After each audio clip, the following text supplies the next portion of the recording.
السلام عليكم ورحمة الله تعالى وبركاته.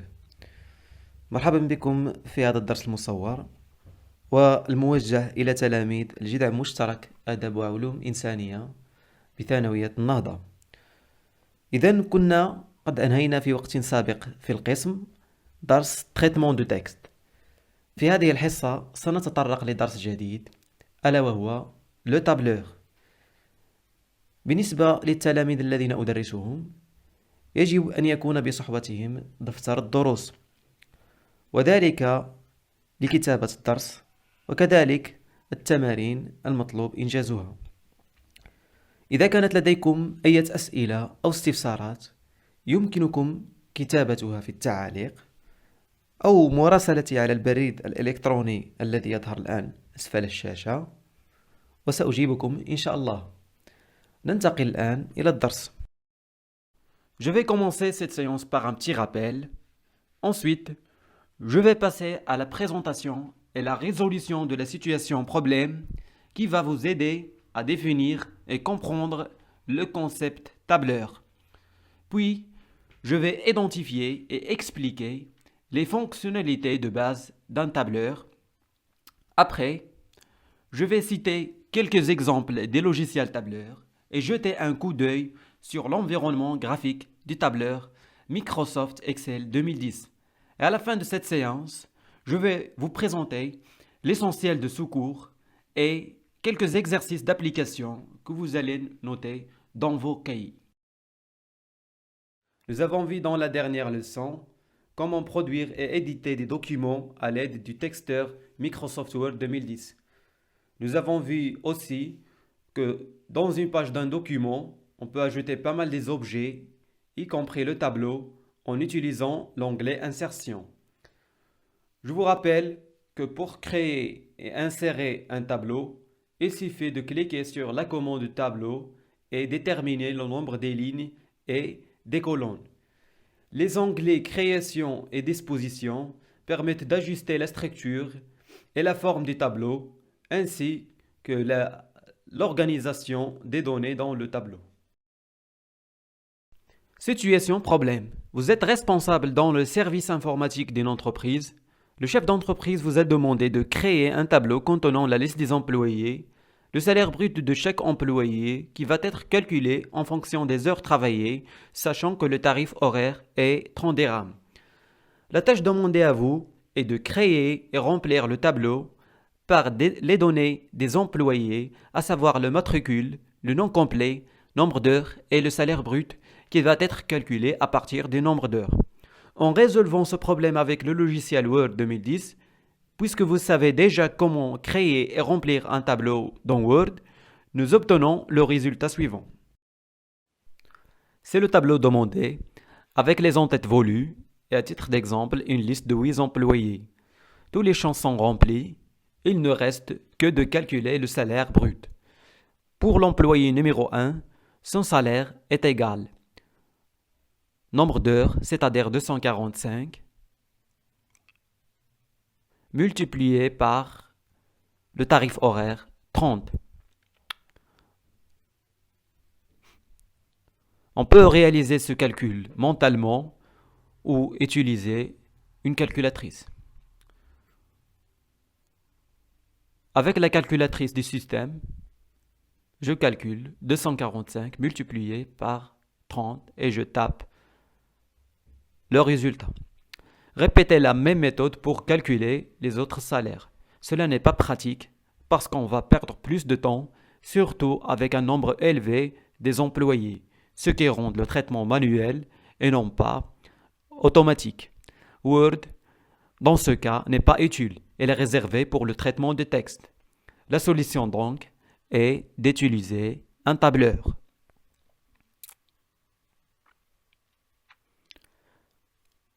Voici le même tableau dans le tableur.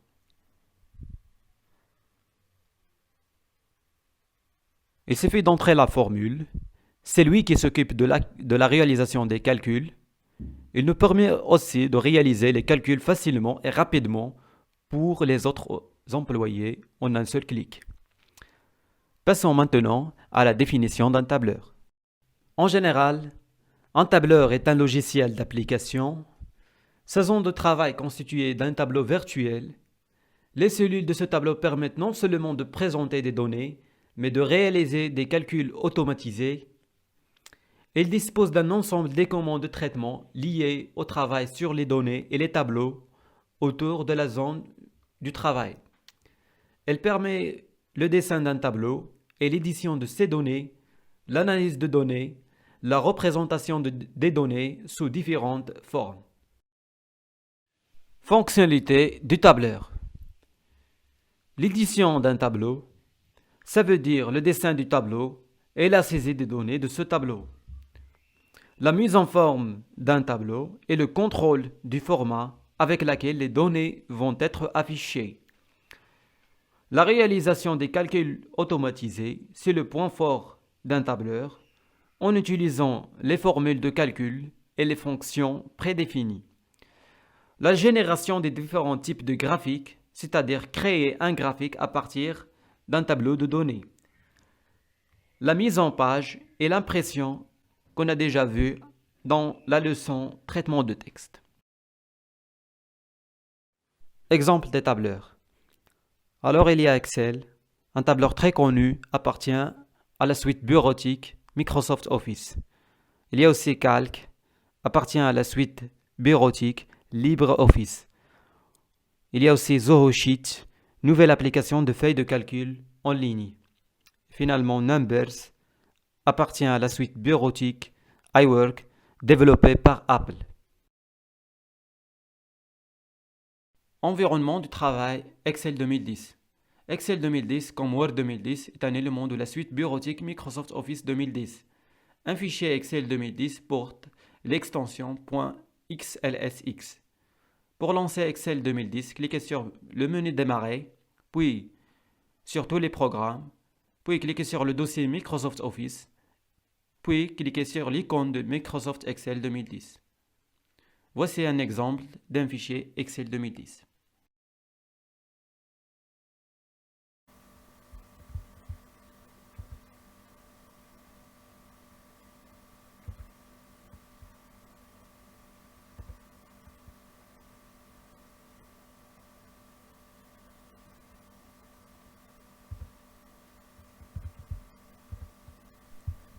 L'interface graphique d'Excel ressemble à celle de Word. On trouve dans la zone du travail une ou plusieurs feuilles de calcul. En haut, il y a le ruban qui se compose de plusieurs onglets, chacune d'eux composée de plusieurs commandes regroupées par thème. Pour enregistrer un fichier dans Excel, allez dans l'onglet Fichier, puis cliquez sur la commande Enregistrer.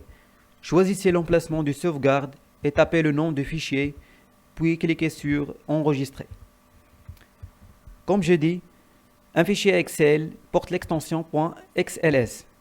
L'extension est un moyen pour le système d'exploitation de reconnaître le type de fichier. Sans extension, le fichier devient inconnu.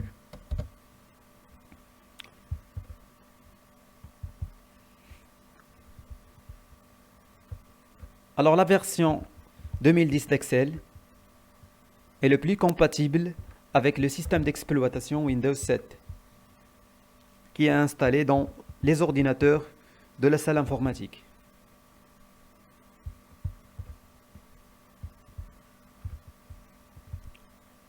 Il n'y a pas une grande différence entre la version 2010 et la version récente d'Excel au niveau fonctionnel.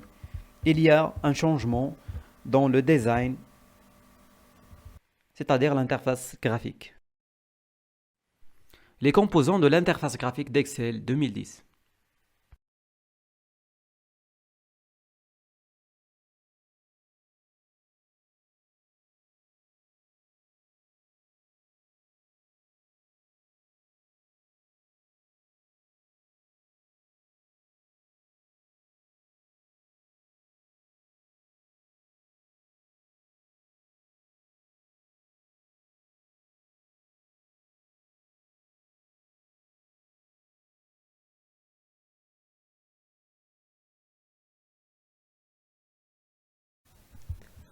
Alors on appelle un fichier Excel classeur.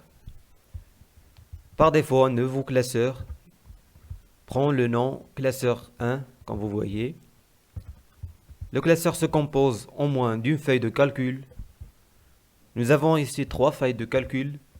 Je peux supprimer 2, mais pas la dernière feuille de calcul.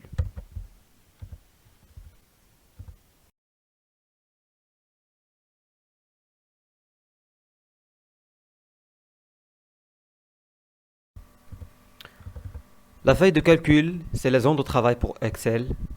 C'est un tableau virtuel d'1 048 576 lignes et 16 384 colonnes.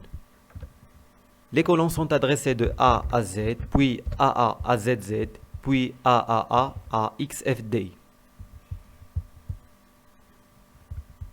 Les lignes sont numérotées de 1 à 1 048 576.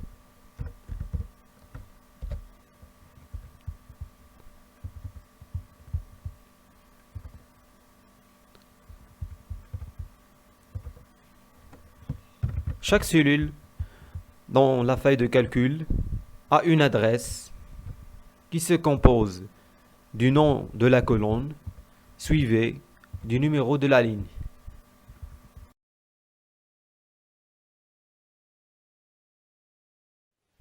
Une plage est un ensemble de cellules adjacentes en ligne et en colonne.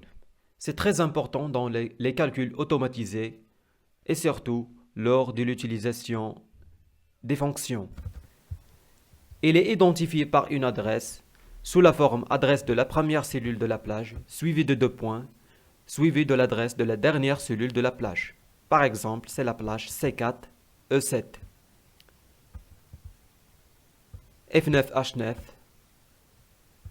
B6, B12, et cela D6, G6. Et c'est la cellule P4. On ne peut pas construire une plage avec une seule cellule.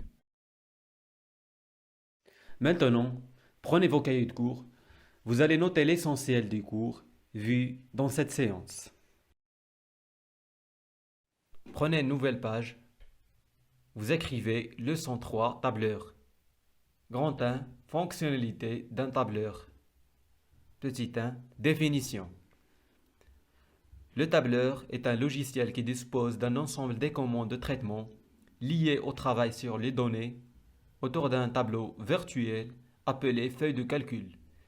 Il permet l'élaboration des tableaux ainsi que la réalisation des calculs automatisés sur ces données, l'analyse et la présentation des données sous différentes formes.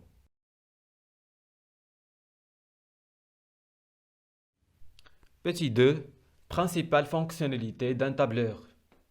L'édition d'un tableau, la mise en forme d'un tableau et le contrôle du format de données, la réalisation des calculs automatisés en utilisant des formules de calcul et des fonctions prédéfinies, la génération des différents types de graphiques, la mise en page et l'impression. Petit 3. Exemple des logiciels tableurs. Microsoft Office Excel 2010, OpenOffice Calc, iWork Numbers et Zoho Sheet. Grand 2, environnement de travail Excel 2010. Petit 1, exploration et démarrage d'Excel 2010. Excel 2010 est un élément de la suite bureautique Microsoft Office. Un fichier Excel 2010 porte l'extension .xlsx. Pour lancer Excel 2010, menez démarrer tous les programmes Microsoft Office, Microsoft Excel 2010. Petit 2, interface graphique d'Excel 2010.